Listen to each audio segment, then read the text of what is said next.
Hey, how's everyone doing? Welcome to the it's April 2020 podcast. It was so hard for me to not say 2019. Anyway, how is everyone doing? I hope you are all staying safe. I hope you are all well. And I hope this can give you something to do to distract yourself from the boredom of quarantine. Anyway, welcome to the podcast. All right. Today we are covering Inspector. Why don't everyone introduce themselves? I am, of course, Neo Tokyo Tempo.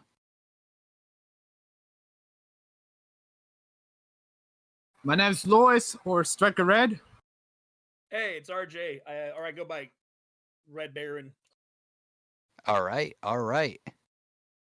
So, Inspector. Inspector is kind of an interesting show.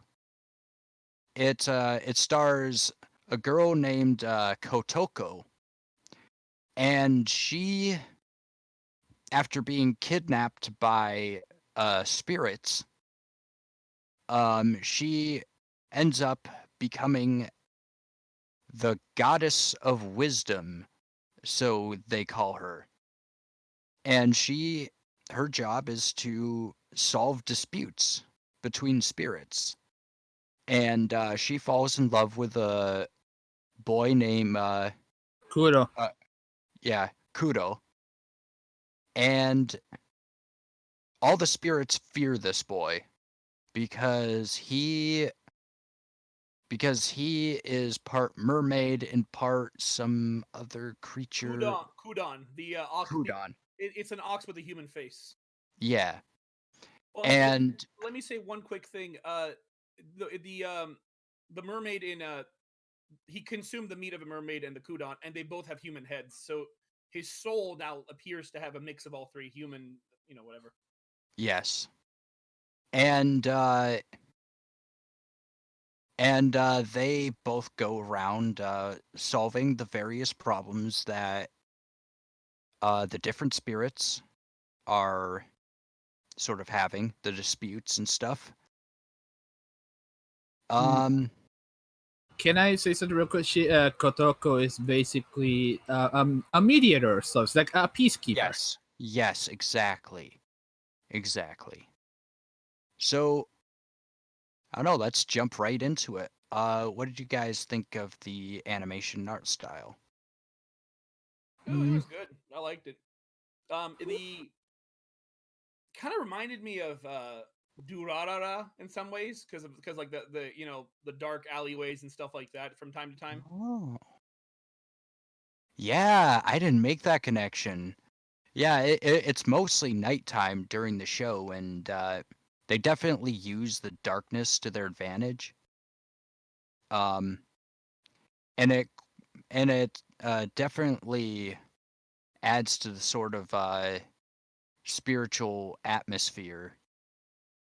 You know, the fact that anything unknown can be in a sort of dark corner. Really adds to the sort of mystery kind of story. They're almost using it in a similar way to how film noir uses darkness. It's got like a thriller noir feel, but at the same time, it's also lighthearted. So I kind of like that.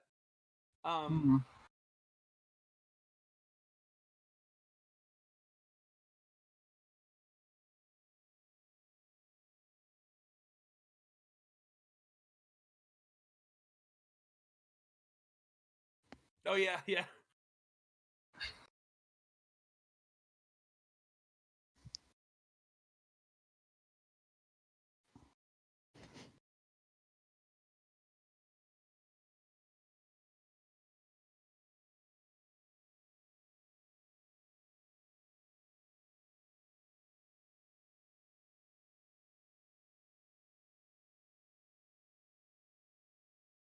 Yeah, there was definitely a sort of purple glow happening around, sort of trying to give off a, hey, isn't this threatening kind of vibe to it.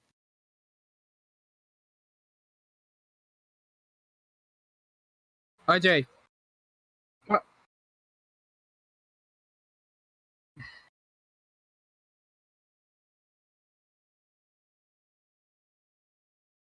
Yeah.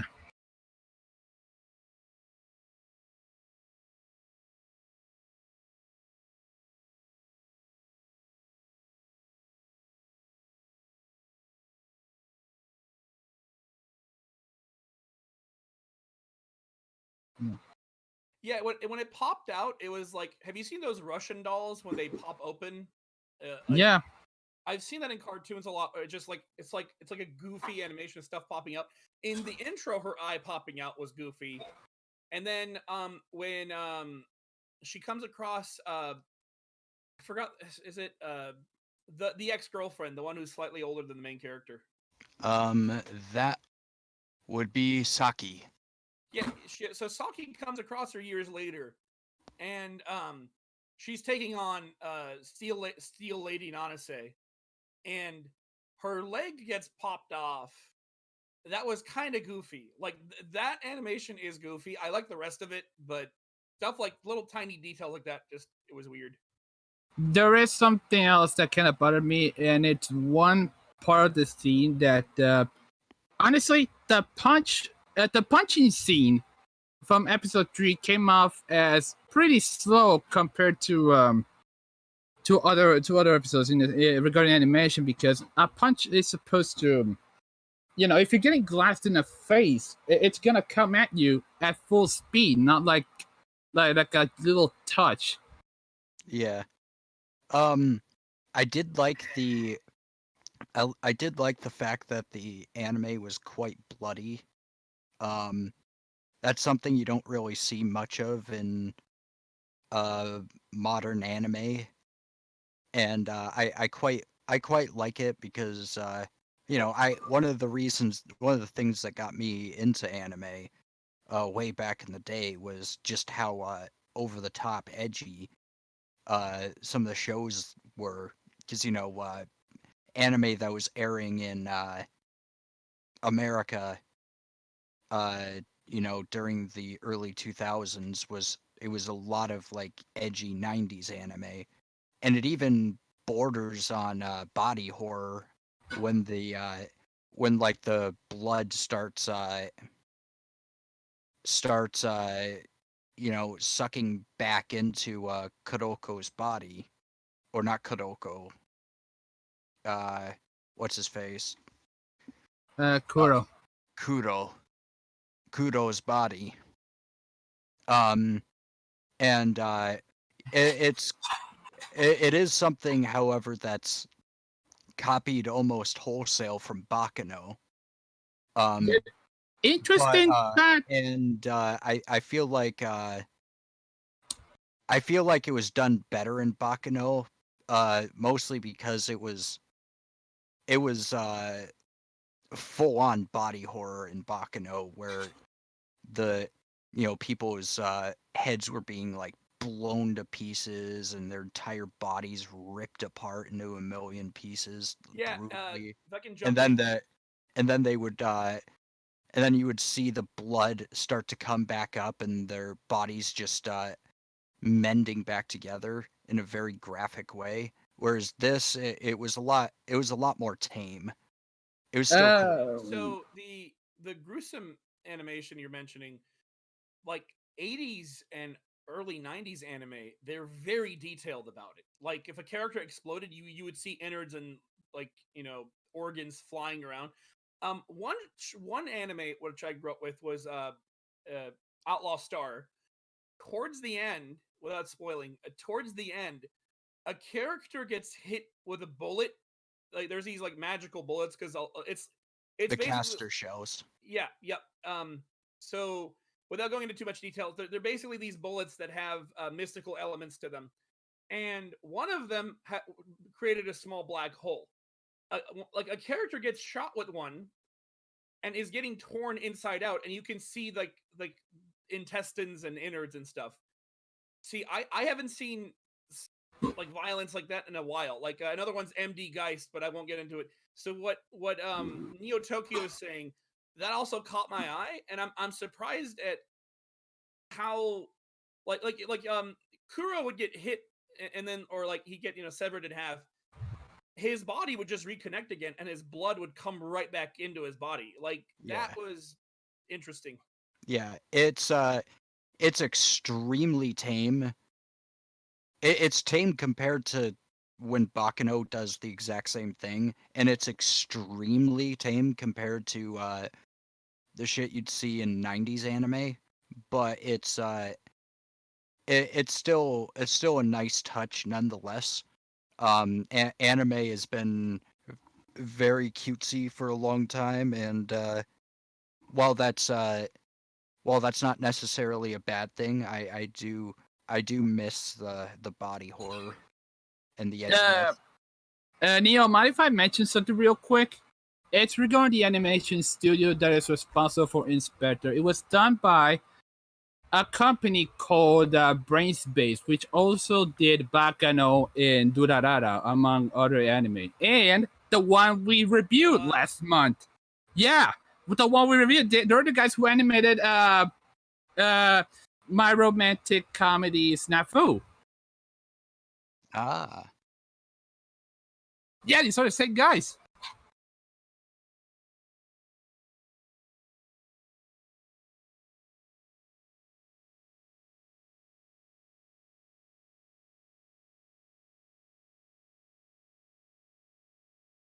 Yeah.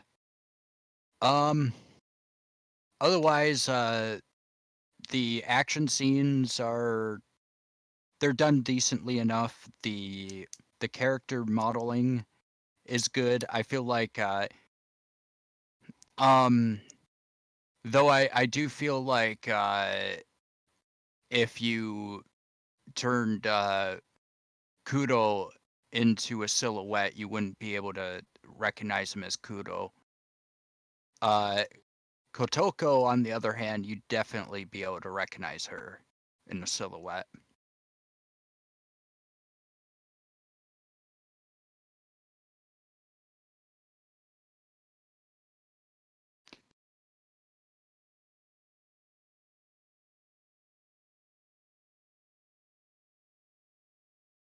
Bland.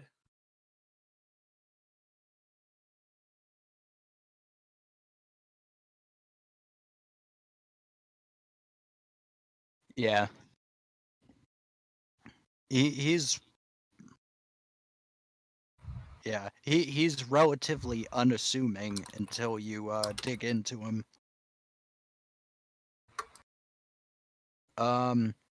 Yeah. Shall we talk about music and sound design? I would say I wanna bring something out, and that's the ending theme. Well, I'll be honest with you. I respect the fact that the guy who sings the ending song is also the same voice actor who plays Kuro. Really? Yeah, dude, it's crazy, and it's a swing. It's one of those swing songs. Like they had two characters dancing. At the beginning, I didn't think much of it, to be honest with you. Yeah. I felt like both the beginning and ending themes were passable. I didn't watch them more than once though.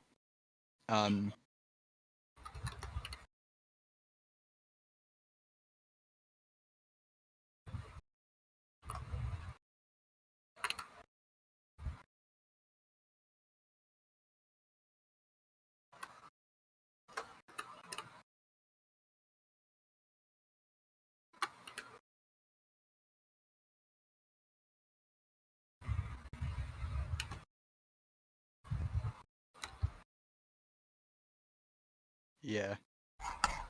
Does anyone remember any of the music during the show? Like any of the show is just music. There was little regarding music. To be fair, because a lot of the scenes were just the characters talking, and at times that ended up being a bit distracting, ironically. Yeah, I speaking of that, if you ever yeah. I was just gonna.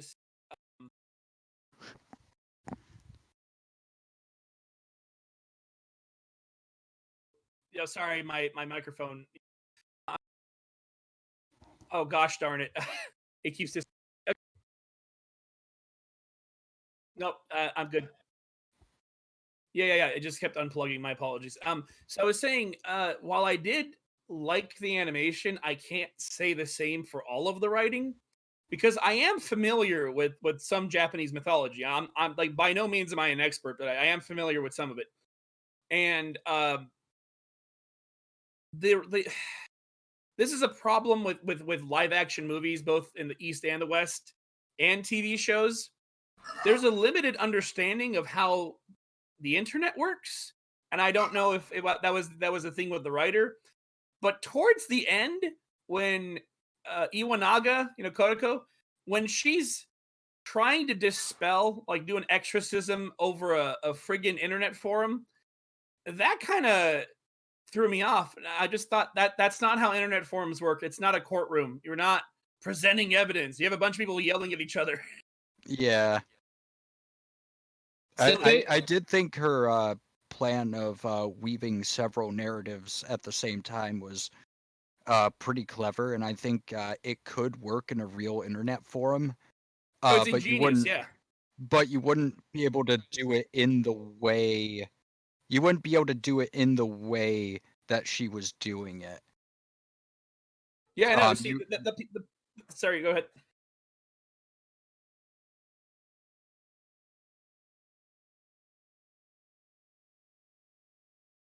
you would need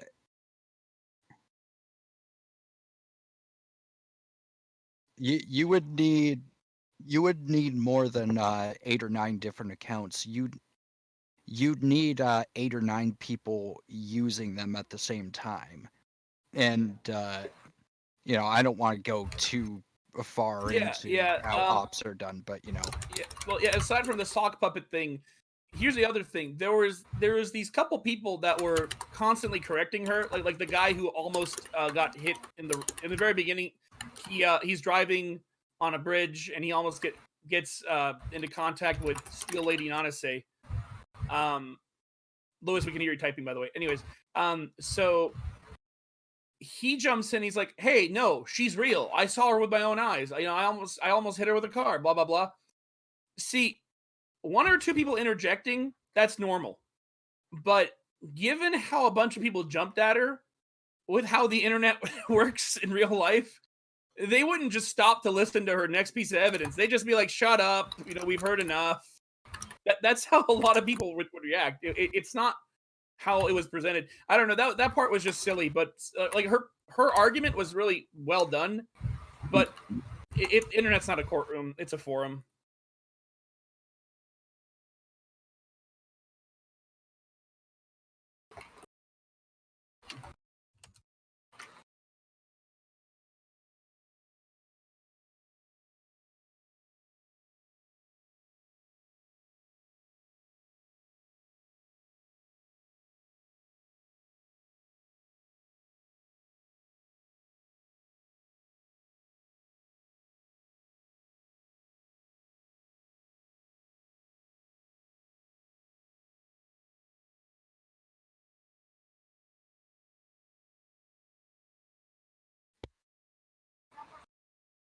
yeah.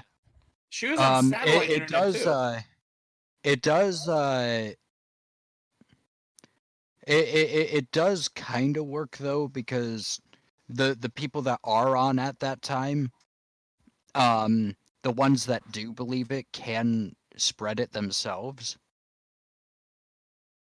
And the fact that there are like several different explanations that different groups of people will believe, they're all going to be arguing with each other and drowning out the original rumor. and in the end, weakening the original rumor is kind of the goal. So that does kind of work out. I think the main issue is that it, like the way the internet works, is not like presented accurately. The strategy is sound. The execution makes no sense.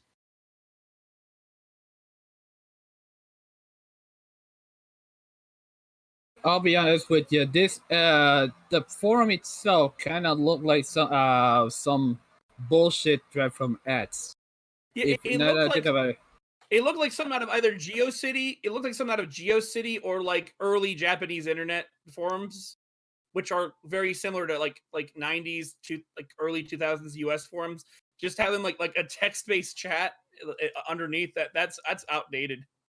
Yeah, 2CH would be the closest to the forums in the anime.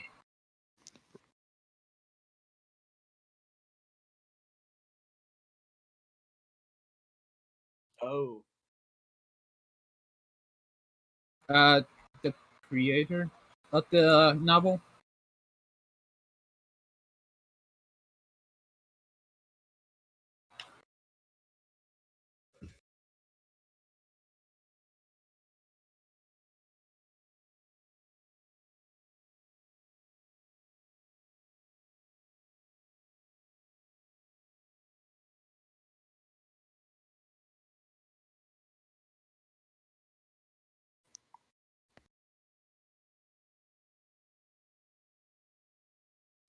yeah.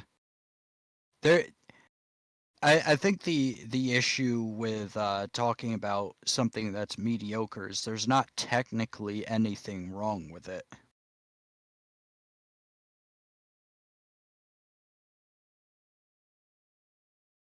Yeah,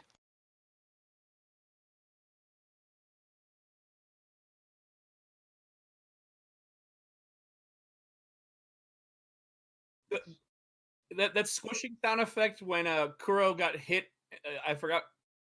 So yeah, the detective, the detective who gets killed, when his face gets squished in, when Kuro gets hit, it's this. I've heard that sound a million times in anime. That like the squishing sound. Yeah, it was very generic.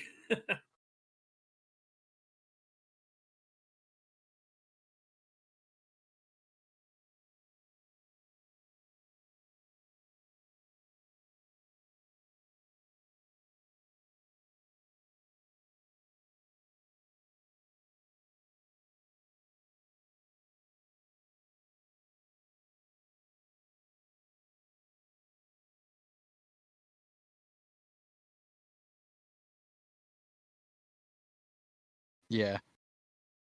So let's move on then. What do you guys think of Kotoko? I'm gonna be real with you, Chief. I love the fact that she's such a smartass, especially when it comes to her and Saki. Jesus Christ, man! Like It's yeah. it. I feel like she kind of just seems to be able to switch from airhead to like super genius at the drop of a hat. She might not be socially, yeah. did they?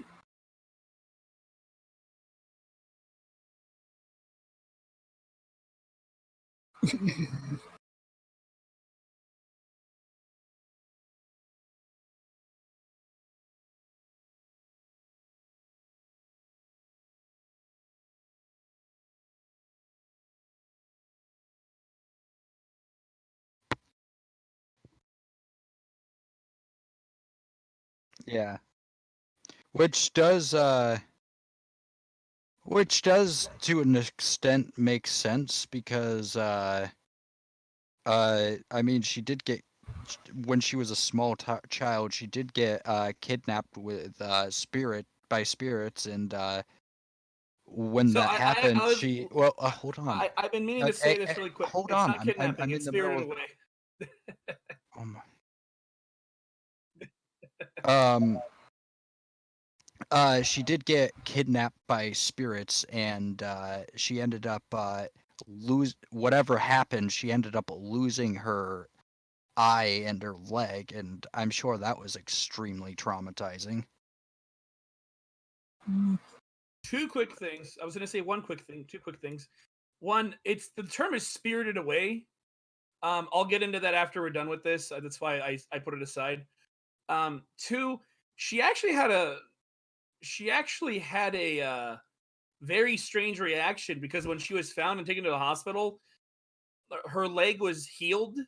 Like they said, well, this is weird. Like the eye socket is healed, her leg is healed, and she was like almost nonchalant. Like she said, "Oh, it's a fair trade. I get to be a god now," because there's a whole superstition that a being with one eye and one leg is closer to the gods. So it was either traumatizing or it's just she's so wrapped up in the world of the spirits that she doesn't have time to learn social etiquette. Or she just didn't care much.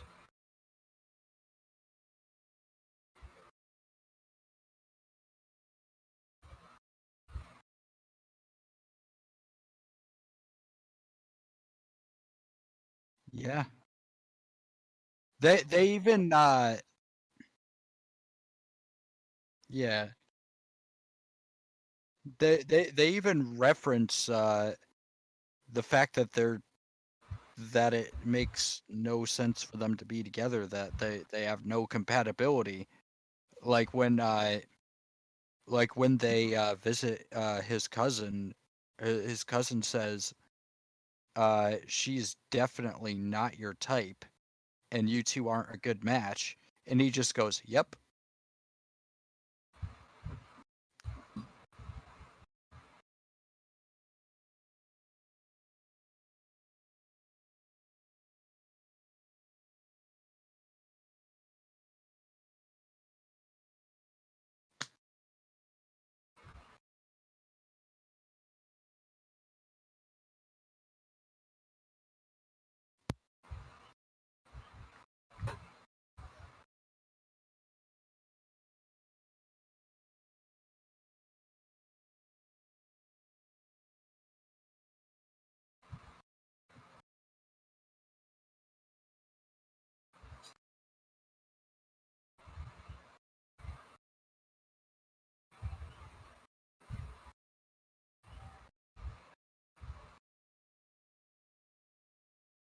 Yeah, like when right after he gets done fighting Steel Lady Nanase, she hands him a banana and he's like, "Well, what about you? Aren't you going to be hungry?" And then she more or less says, "Well, don't worry about it. I'll just have sex with you later." And he goes, "Can you please stop talking like that?" That's like you can see he's very pissed at her constantly wanting to be romantic with him.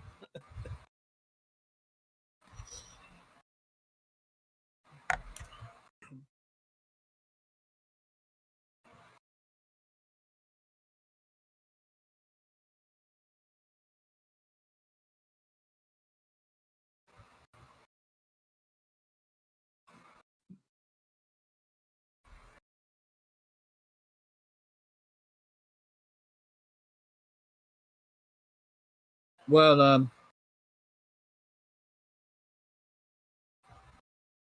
can we bring? Speaking of likable characters, can we bring out the comedic parts of that? Wait, before we if we're going to change topics, Yeah. the first 10 minutes of the show turned me off. It's weird. I was telling Lewis, like, it made me not want to watch it because I said, okay, so first 10 minutes, she stops this guy from falling backwards, tells him, "I saved your life, remember my name." And then the guy's like, "Who are you? I don't remember you." And she's like, "Do you remember 2 years ago I saved your life?" And that was just really forced and awkward. So, but I mean, go ahead.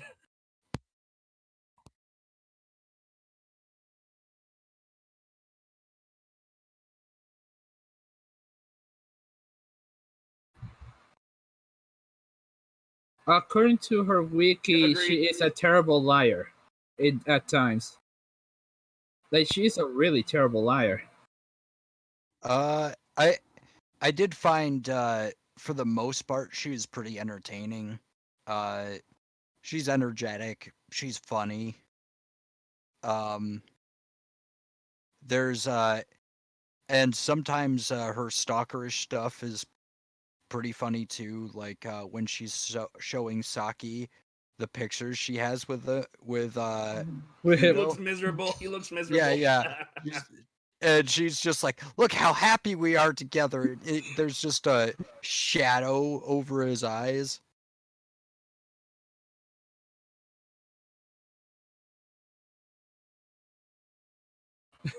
Oh,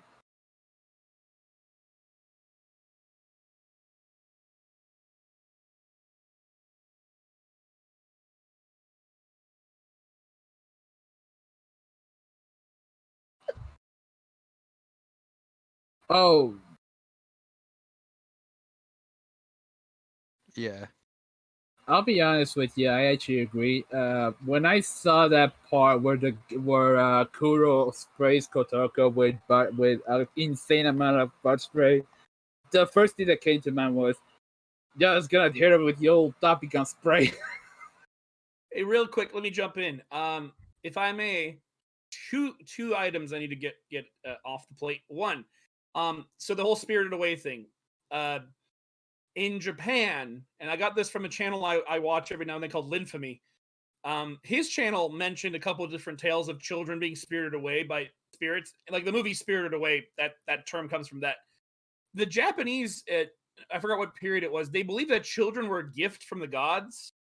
And whenever a kid went missing, it was a big deal to them. And it was often believed that like because children were close to the gods had taken the children somewhere. So if a kid went missing, they wouldn't yell the kid's name. They would yell, "Bring so and so back to us." Assuming the gods had taken the kid.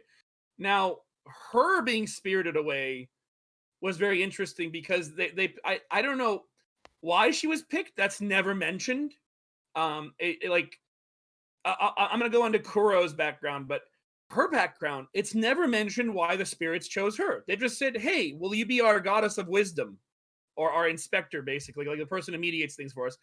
Now, Kuro's background, that was just morbid. Like one of his ancestors wanted to attain the ability to tell the future, so he fed Kudon meat, which is Kudons are these mythical creatures with it's got the head of a human and the body of a cow or cattle, and it tells the future and then it passes away because all the energy in its body just goes. Well, he feeds it to his family and everybody dies. A few of them tell the future before they die. And he goes, aha, if I feed them mermaid meat, which is Japanese mermaids are horrifying, by the way. It's like a fish with a human head. Um, there's a whole series of Japanese tales on how eating them is a bad idea because you become immortal, like you never get old. So he decides to mix those two together. And Rika, that's Kuro's cousin, the two of them are the only ones among their siblings and cousins who survive because their, batshit crazy grandmother says, "Hey kids, it's dinner time," and then feeds them the mermaid's meat and the Kudon's meat. And as a result, these two now have the ability well, it's not telling the future. They're deciding the most probable future, and by killing themselves or by dying. It's a weird thing that wouldn't. I don't want to go too much into it, but yeah, these two things, like Kuro's background, is explained several times. It's like I know exactly what's going on with him. Kodako, her background's not explained. It's just she's randomly chosen by the spirits. That was weird. Like, and then like you mentioned, Josh, we don't see why the spirits are afraid of Kuro until later. But it was funny how he comes across a Kappa, and the reason his girlfriend Saki gets scared of him is because the Kappa is like he's eating a fish and he spits it out and goes, "You humans, you mix with everything and you eat everything. How horrible!" Because he can see the Kudon's spirit and the mermaid spirit sticking out of Kuro's soul, and that part was funny. You know, I think I've heard the term "spirited away" in either an 80s or 90s anime, and now it's gonna kill me to trying to think of which one it was. That's actually a perfect example because that is about a little girl being spirited away. Yeah, but I've seen the term in something earlier than that movie, and I don't remember what it was.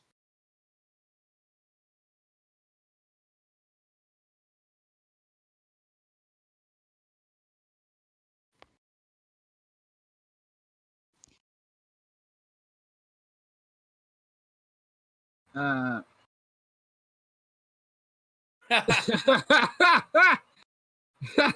oh god, Tulsi and the Barbos. Holy shit. A lolly detective. That's funny because she's actually 19. But yeah, she does look like Cozy a lolly. Alabama vibes. Yeah, because he was in love Big with his titty sister. ghost.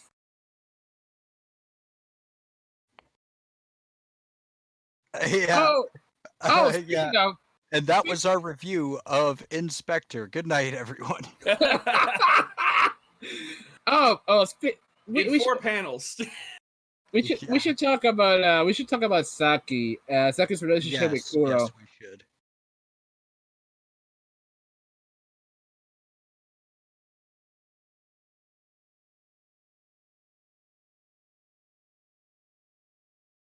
Saki is probably the most balanced character out of all of them, and the most normal.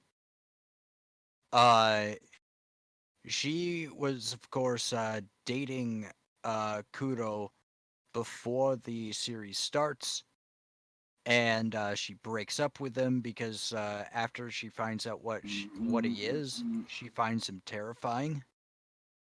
And years later, she gets involved with him and what's her face? Rika. Oh wait. No, the the other girl. Oh, Saki? Kotoko. Kotoko. Yeah. She gets involved with Kuro and Kotoko. Um uh because she's investigating the case of the Steel Lady Nanase. yes, the Steel Lady Nanase. And and you can kind of see her starting to like Kuro again. And she stops being fearful of him, and you kind of wonder why are they not getting back together? Hmm.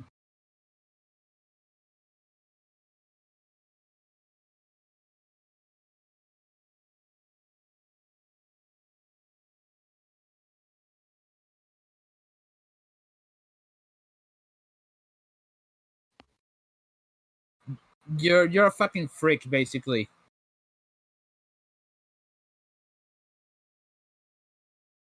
If you remember, she couldn't eat fish or beef because of him for a while. Yeah, but I don't know, as they spend time together, it doesn't seem like she's particularly scared.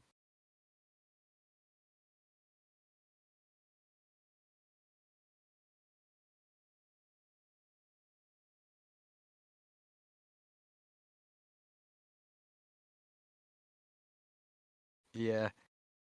It also it makes sense that she's scared of the yokai at first. She still But is.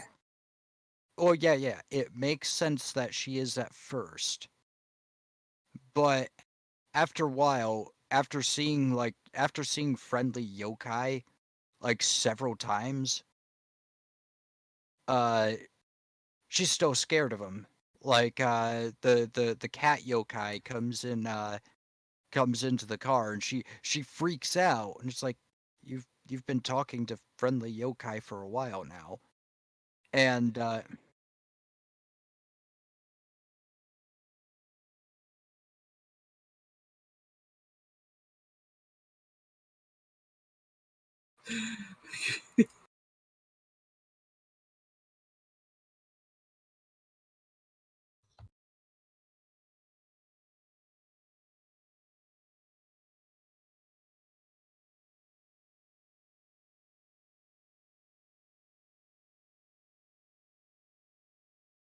Yeah.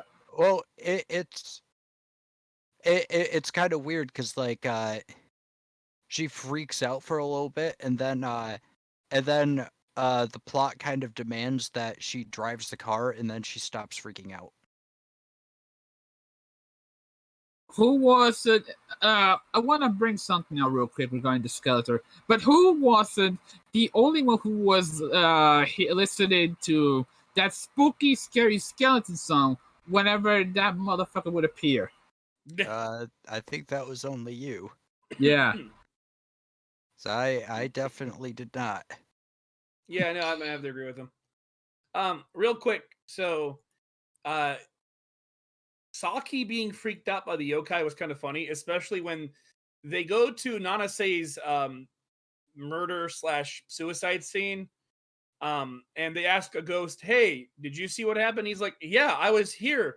Like, it was basically an accident. Like, steel beam fell on the girl, and she knowingly just stood there because she was tired of everything in her life. Like, for context, she got accused of killing her own dad. And so this girl who's on her way to becoming a famous idol gets accused of killing her own dad, runs away from the media, is just losing her mind, and then steel beam breaks in front of her. She's at a construction site, which is weird. And then she just gives in and gets killed. And the ghost is like, this construction worker ghost is like, yeah, I saw her. She just like basically committed suicide. And then you find out later that Kuro's cousin Saki is a really selfish, terrible person. And she's the one that created this rumor about Nanase returning from the dead. Hold on. You mean Rika? Oh, I'm sorry, Rika. Yeah, not Saki. Yeah, no. So you find that out later that Rika is taking advantage of this person's death. But I'll get into that after. But yeah, Saki, that was weird. Like, she never gets used to the yokai. And it's funny because like when we're introduced to them, like Kotoko's on the bus, and this is like right when she's bugging Kuro about going out with her. And you see this like fallen samurai yokai. He just like he's sneaking up on her, and the screen is darkened. Like, oh no, there's a spirit nearby, and lunges at her. And instead of like attacking her, he's like lunging next to her and saying, "Oh, mistress, please help! The library's still under attack by that angry yokai. I want to go back to reading my romance novels." Like, what the hell? Yeah. Like the audience and Kotoko and Kuro are used to them, but Saki, she spent several days around them and she's still not used to them. Yeah. Oh yeah. How about that time she sent out that kid who got murdered to pick up Saki? Yeah, she was waiting at the restaurant.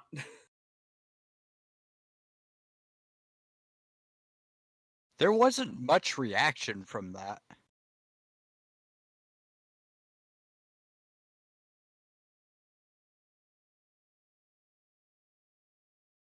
Like, there was no payoff for that setup.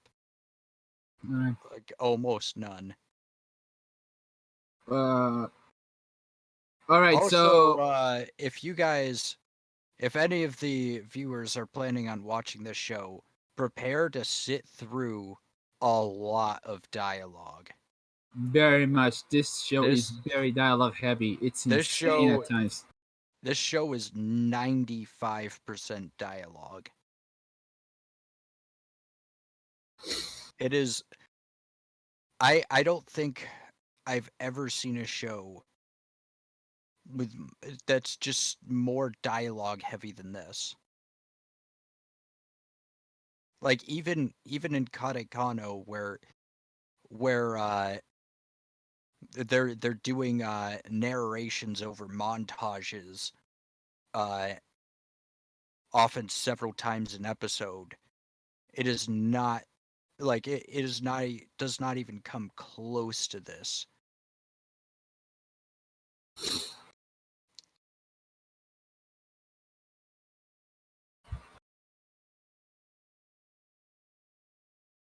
Yeah.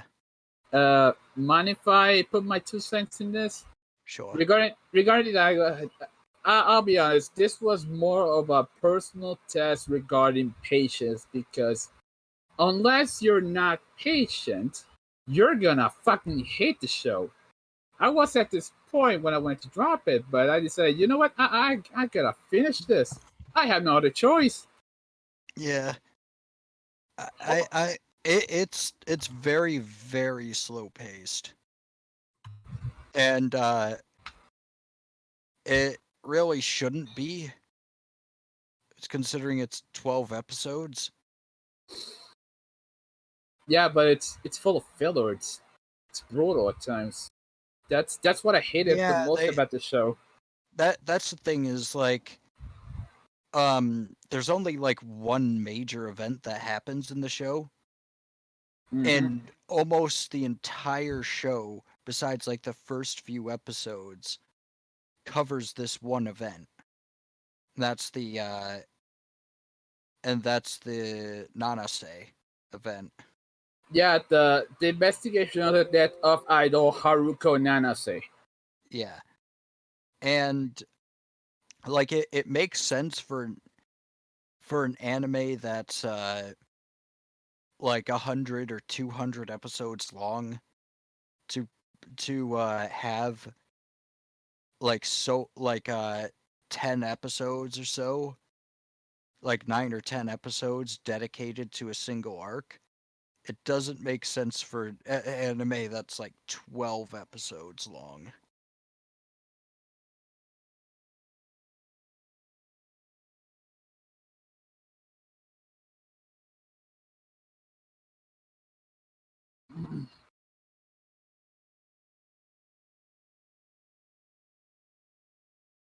Yeah.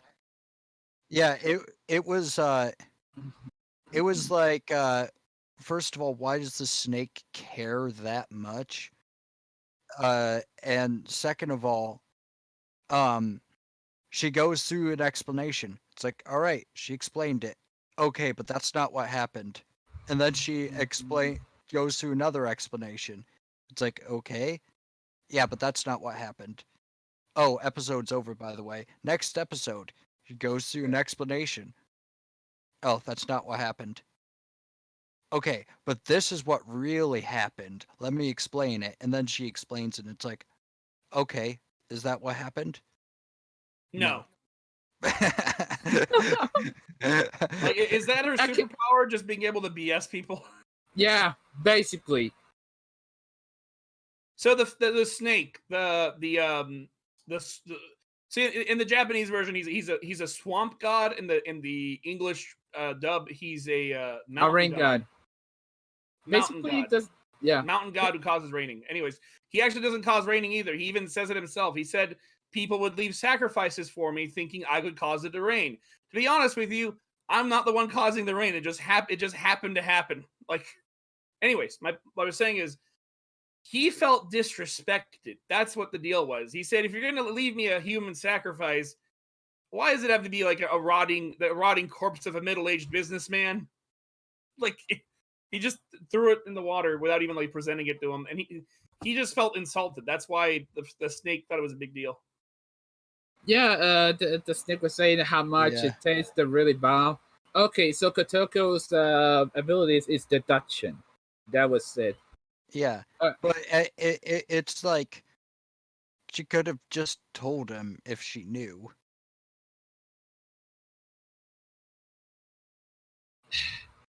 And then there's the explanation regarding the small yokai that carried all the how should I say this, all the corpses and then some out of the water to purify it. It's really just the trash.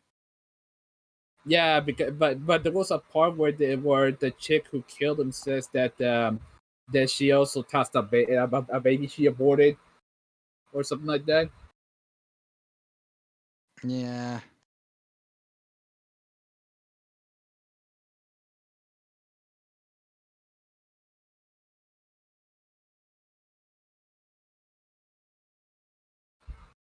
Yeah, basically the plot is to investigate the death of a vengeful idol ghost. Yeah.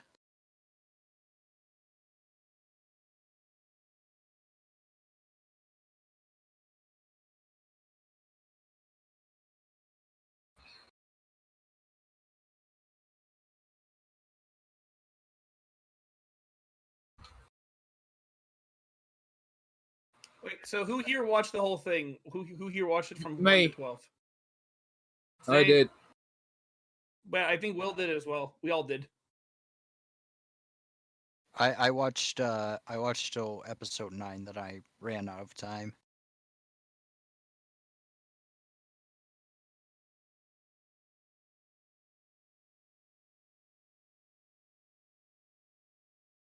Yeah, basically she's an urban legend. Can I say it really quick? Really quick.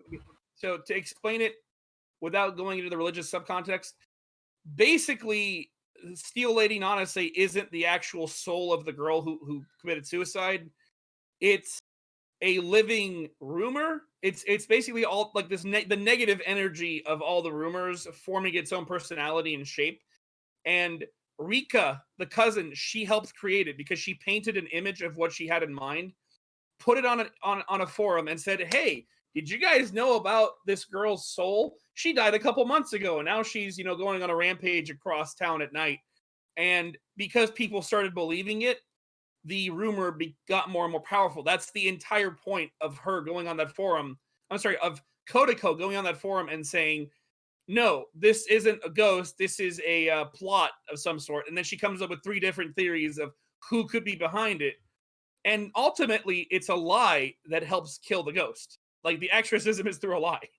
Yeah, and if the they did, it at least makes sense because they did establish how the ghost was being created, and the method they chose to destroy it makes sense in that context. So yeah, there's no part of this plot that's like that I can think of off the top of my head that doesn't make any sense.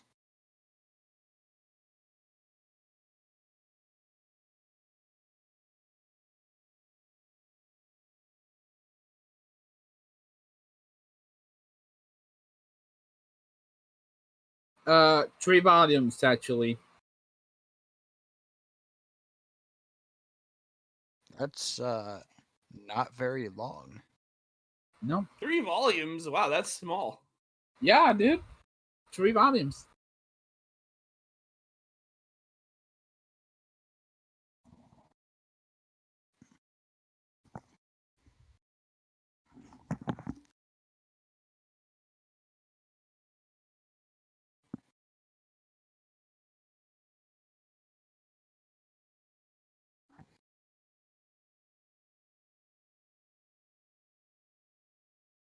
Mhm.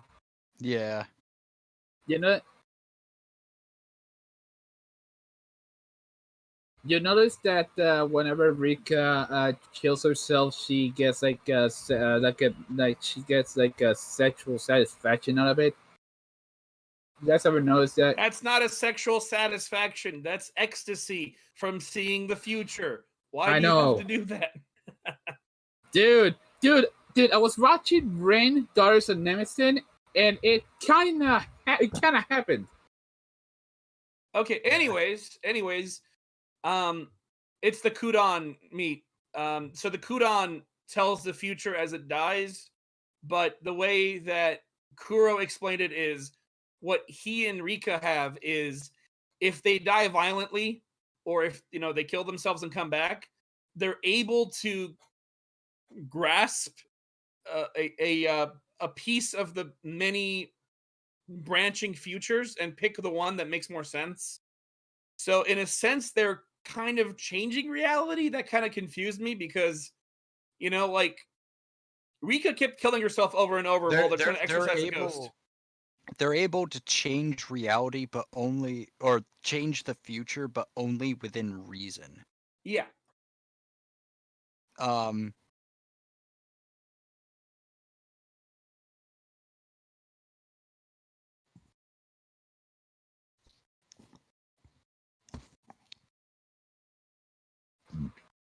Ooh, really quick. It just came to mind. So the intro where it shows Kodako and Kuro holding hands, and like the background color changes. That scene made sense because as Rika's killing herself over and over, God, I'm doing the fucking hand motion with my hand. Like she takes a knife and cuts her own throat open. She's changing the future over and over, and she's kind of being a troll. Like she gets on the forum as soon as people start listening to Kodako, she goes, "How do you know that actually happened? Huh? Here's my counterpoint," and it's showing like every time Kuro's getting killed by the fake ghost, he we'll just call it a demon of thought or whatever. So yeah, this demon. It's the thought demon. The thought demon. Yeah. yeah. You know? Wait, hold up, Liz. Yeah, so go ahead. every time he's getting killed, you can see him reaching for this golden branch. It's like he's trying to change the timeline, and Rika keeps pulling it away from him. And then at the end, when Kodako reveals her trump card, her her coup de grace, it shows Kodako grabbing the branch and handing it over to Kuro. So the intro made sense because they're working together and they strengthen each other. So that was really cool. Like was artistic and it made sense. Yeah. So do we want to do wrap ups?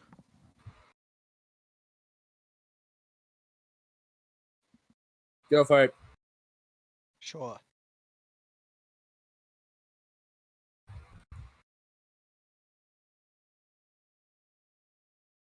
All right. Start posting. I did one, but it's very low effort.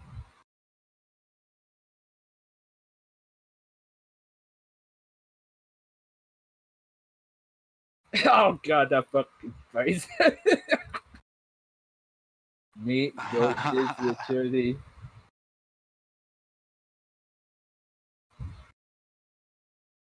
Yeah. Kotoko herself was a meme, dude. Yeah. Check if check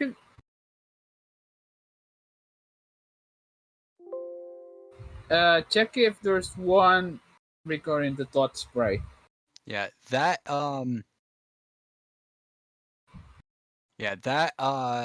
this meme it's making good use of positional text.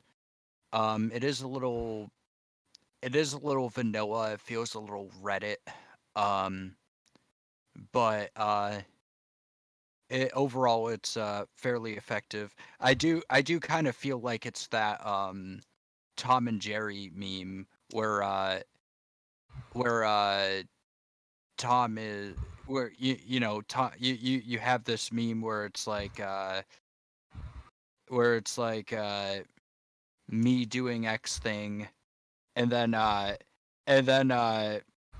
everyone else in X location and it reveals, wait a minute, that's a horrible thing to do in that location. And you have Tom doing that dirty look. It kind of reminds me of that meme a lot.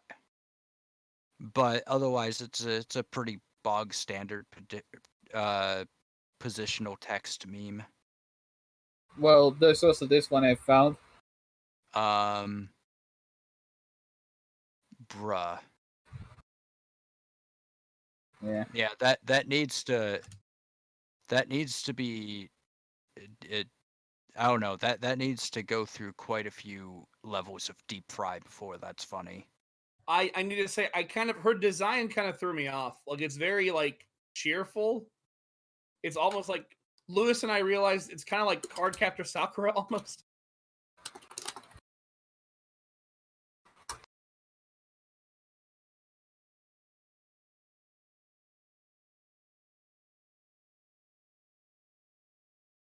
Well, All right.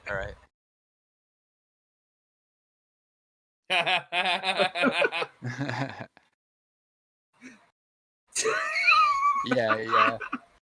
This one's a little funnier. It doesn't have an original idea in it. It's literally just a joke pulled from the show. But I don't know. It's still funny.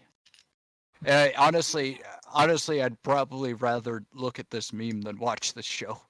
So she's all happy and he's miserable. Yeah. There is another scene where she's eating dangos, and the guy has the same face. Imagine,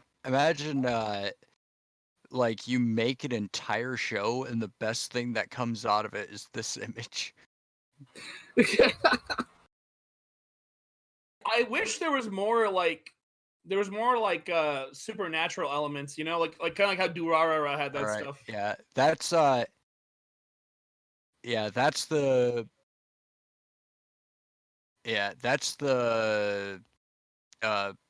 thought begone meme.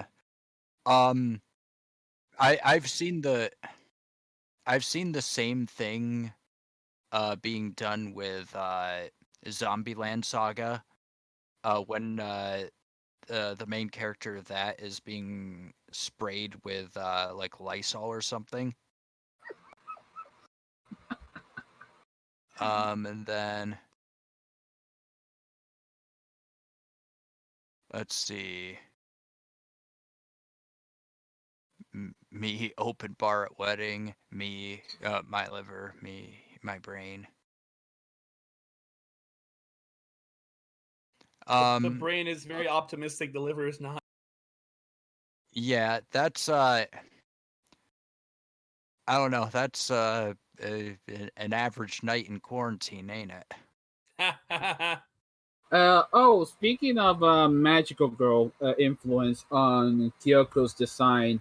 Oh, sorry, to Kotoko's design. Well, there's a part where she starts doing like a pentagram, and she kind of says it's a dance. Yeah, it looked very Sailor Moon or Card Captor Sakura or something like that. It was in fact the first thing I'd seen. Like these people were clearly watching Card Captor Sakura. Oh, my favorite part, believe it or not, my favorite part was that fucking scene. Oh man. Oh, that one hurts. That one genuinely hurts. Yeah, when Saki punched her for doing the look, like, haha, I took him away from you. You can't have him back. And she's like, you son of a, punches into the face. It's like, ow, what'd you do that for? It's like, because you're too cocky. When I saw that part, I fucking lost my shit. You know, it was crazy. You could probably just have like the second image, and have the fist say me, and then have Kotoko or whatever her name is have that say my meat. Nope. PG-13. Just joking. Well, you know, we already had yeah. me about to beat my meat on there, so. Jesus Christ, I didn't even see that. Yeah.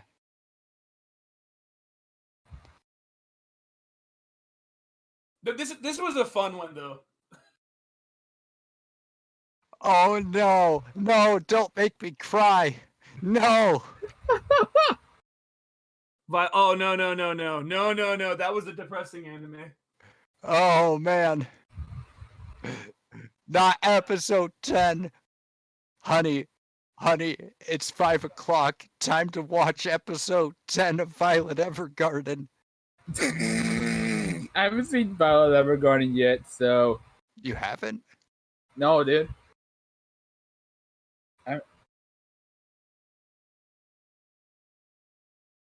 Yeah. It's luckily it's on Netflix as well.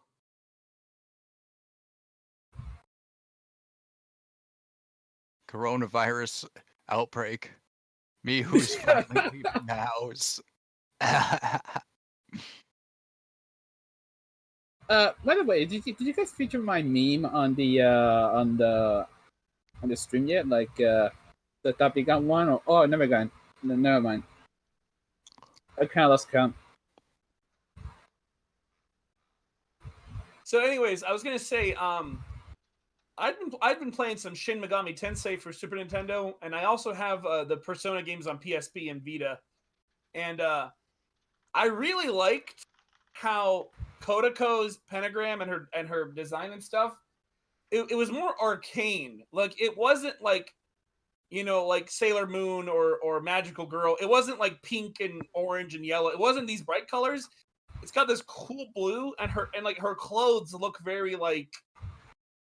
If I saw her and I'd say, you told me, hey, RJ, pick a video game for her to be in, I'd say something like Shin Megami Tensei or Persona or Mind Zero. That's a game that's similar.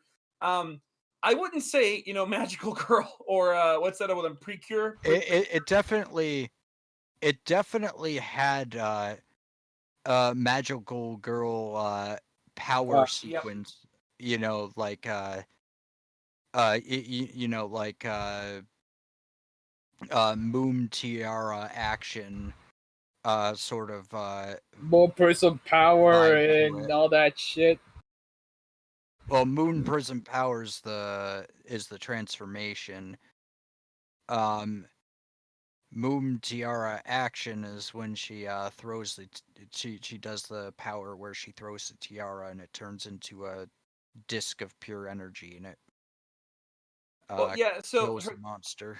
Yeah, there's certain elements of it that are like Magic Girl, but what I liked is that her overall design is very arcane. And by what I mean by arcane is like it's like something out of Hellboy. You know, it's like it's not dark per se, but it's slightly darker than, you know, a Magical Schoolgirl. It's less Power Ranger and a lot more Shin Megami Tensei.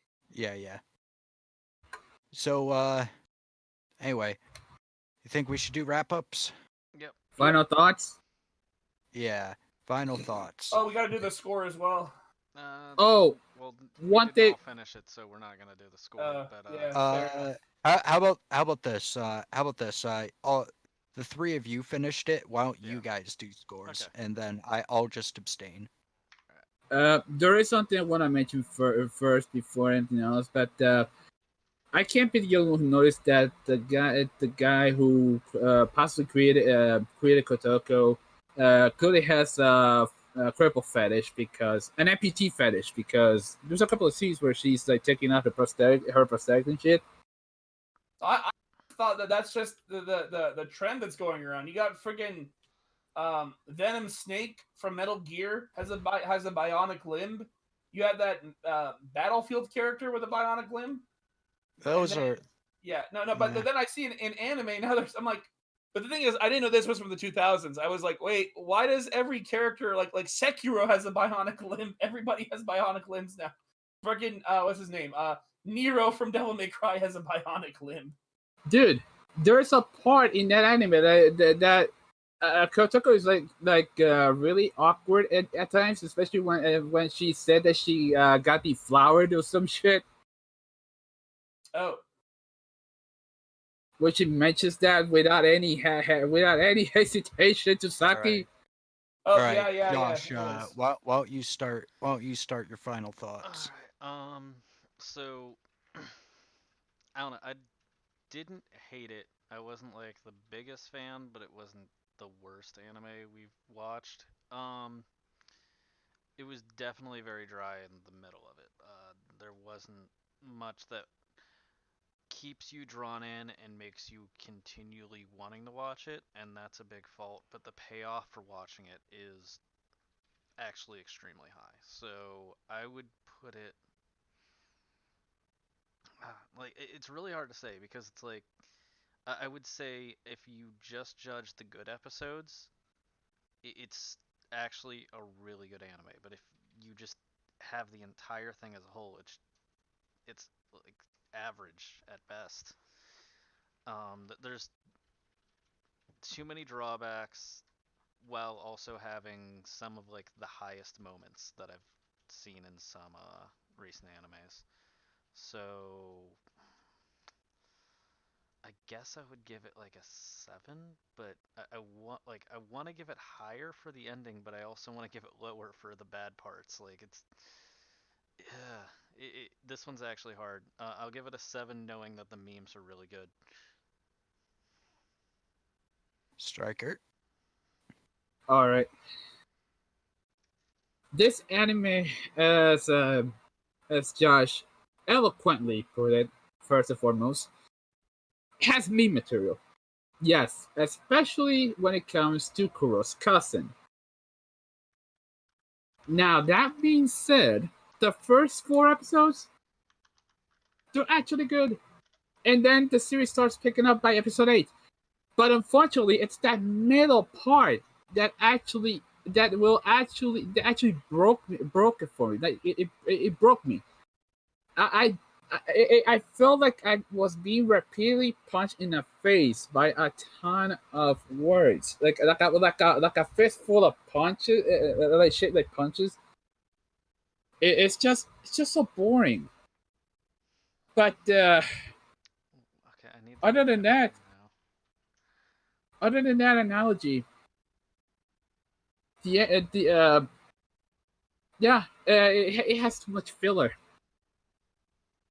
Uh, if it were for Kotoko, I would rate this as a 6, so it's gonna be a 6.5 for me. Uh, Only watch it if you're either patient or you're masochistic. Okay, so now it's my turn. I'd have to say, wait, how much did you give it, Lewis? 6.5. Okay, so and then Josh gave it 7.7, just a 7. A Yeah, 7. mine would be 7.5 on one thing. I liked the elements. I liked that it reminded me of Durarara. I liked how the spirits had their own world. Like it wasn't overtly cutesy, but it was just funny. Like I really liked that one scene at the end where or towards the end where they defeat the fake Nanase, the Steel Lady Nanase, and then Kotoko's like, we should probably go get Saki because she's freaking out. Because the giant skeleton that Kotoko uses to transport herself from the city is like sitting next to the car, and Saki's freaking out because she doesn't know what the heck it is. Oh, the fucking skeleton in the Bursa. Jesus Christ. Those things are actually part of Japanese mythology. If you look up yokai horror or like Japanese mythology, you'll see a samurai fighting a giant skeleton. Anyways, I liked how genuine the arcane parts were. Like I could look this up in a history book and it'll be there. So I'm gonna have to give it a 7.5 because while the first 10 minutes of the show turned me off, and while the middle of the show felt like, yeah, it was dragging out. Like that's something I didn't like. Like the middle of the show started dragging out. Like I get they didn't have much content to work with, but it's a no for me. I'm gonna have to give it a 7.5. I thought it was all right. Also, kind of remind me of Shin Megami Tensei. All Just right. not as morbid as Shin Megami Tensei. All right. I am a little iffy on this show. I was really excited after the first episode because the dialogue I found to be quite clever, and very rarely does that come through uh very well in a translation. Um, and it did come through quite well. But towards the middle of the show, I was just incredibly bored. It like I could feel my eyes glossing over. You guys say the ending's really good. I'll have to, you know, I only have a couple episodes to watch. I might as well. Um, but from what I've seen so far, it doesn't. I don't know. It doesn't seem all that impressive, and the ending's going to have to be really good, like really good, to make it all worth it. Um, that being said, uh, I did find the fact that they made it all bloody to be pretty interesting. Um, I am hoping that maybe in the 2020s we can get away from this sort of isekai and cutesy kind of stuff, and these sort of younger teenage action shows, and maybe with anime riding on insane amounts of money because of worldwide distribution and popularity. Money that it's never had before. Perhaps we could, perhaps we can see some more anime that's actually very risky and, maybe even a 90s edge and gore fest. That would be pretty cool. But otherwise, the show, it's not like mediocre, or it's not like horrible. I'd say what I've seen so far is mostly mediocre. Yeah, that's. I But think that's pretty much everyone. I just made that while you were talking, and I'm going to share it. I want to say one quick thing. This thought came to my mind: the final fight between Kuro and Steel Lady Nagase. Mhm. Two things actually. One, I just thought this fight is literally a representation of the tug of war between Kodako and Rika on that forum. Like, this is what a troll battle looks like in combat form. Like she keeps beating it, or I'm sorry, Kuro keeps beating it and it keeps coming back. Yeah. The second thing is Rika stayed at Kodako's house, and it's kind of like an fu to her to have Rika doing all this stuff. But what was funny is Rika sends a message to Kodako saying, "This time, like you guys won this time," but she's using Kuro's laptop that she borrowed, quote unquote, and Kuro's email. And real life computer knowledge, you could just use the IP address to track her down and be like, "Yo, can you stop doing this? Like, you're literally killing people with what you're doing." Yeah. Oh, we never right. mentioned it. The whole reason she's making monsters is because she's tired of living. She's hoping that one of the monsters will kill her. Yeah. There was Anyway, Josh, what was our average? We averaged a 7. 7? Yep. Which All is right. in line with the average of the show. What was All it? right. On what's the main? The uh MAL. Yeah, the MAL score is a 7.1, so we're right on with them. I All think right. most people just kind of put it as like a C minus. So Yeah. there you go. All right. Anyway, that was our April 2020 podcast. I hope everyone enjoyed themselves. And I hope everyone stays safe and stays healthy. And we'll be through the hard times soon enough. So sit tight and see you next month. Good night, Peace out. everyone. Good night. Bye. stay